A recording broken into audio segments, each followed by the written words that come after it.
Salut tout le monde, ici Adrian Mercier. Bienvenue sur ma chaîne, dédiée à notre belle planète et aux enjeux de l'écologie.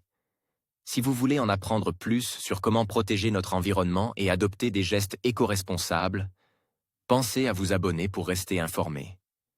Prêts à explorer ensemble? C'est parti. Bonjour à tous. Aujourd'hui, je suis ravi de vous parler d'une découverte fascinante qui pourrait bien changer notre perception des microplastiques. Saviez-vous qu'il existe une seule espèce au monde qui semble totalement épargnée par cette pollution omniprésente? Dans cette vidéo, je vais vous révéler laquelle c'est, comment les scientifiques ont fait cette incroyable découverte et ce que cela signifie pour notre environnement. Restez avec moi pour explorer ce sujet captivant et découvrir les implications de cette trouvaille unique. Les microplastiques sont partout, dans l'eau et la nourriture que nous ingérons, dans la terre, l'estomac des animaux et, surtout, dans les eaux de la planète. Bref, impossible d'y réchapper. Du moins, le pensait-on, jusqu'à ce que des scientifiques découvrent une espèce encore capable de résister. Les microplastiques, ces particules de plastique de moins de 5 mm, sont omniprésents à tous les niveaux des écosystèmes de la planète, et le milieu océanique n'est pas épargne. On les trouve principalement dans les sédiments marins, où leur concentration dépasse souvent celle dans la colonne d'eau, affectant les organismes benthiques qui vivent à ras du sol. Des scientifiques de l'Université fédérale de Pernambuco, Brésil, se sont donc intéressés aux quantités ingérées par ces plantes et animaux particulièrement vulnérables.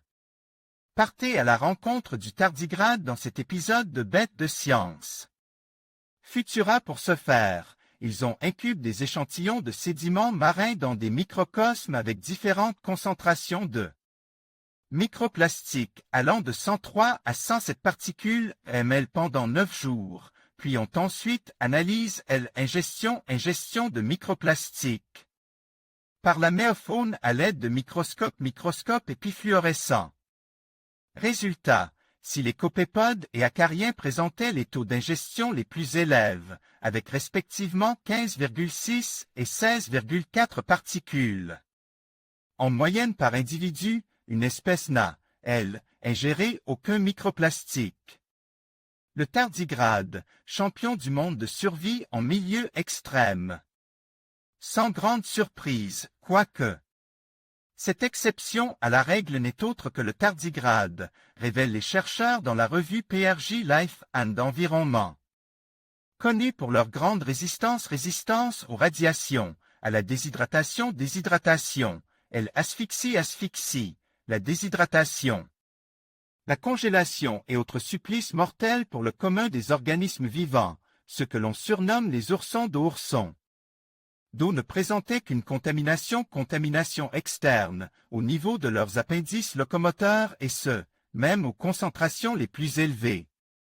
Autre constat étonnant, pour toutes les autres espèces, les scientifiques ont observé que les concentrations intermédiaires montraient des effets plus nocifs sur l'écosystème que les concentrations élevées, réduisant la diversité et la richesse des espèces.